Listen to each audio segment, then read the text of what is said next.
daddy ఏంటి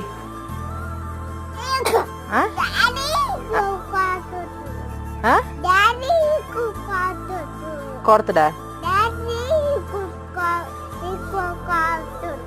కారే కొత్తడా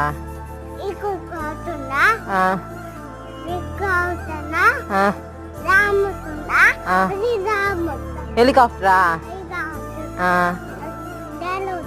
దాంట్లో అవుతాడా ఎందుకు ఏమవుతుంది ఇప్పుడు ఇక్కడ ఎందుకు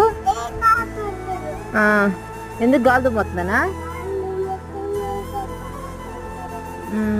ఎలా అవుతుంది ఎలా అవుతుంది డాడీ గాలి దుమ్ముతుందిగా డ్యాన్స్ చేస్తాడా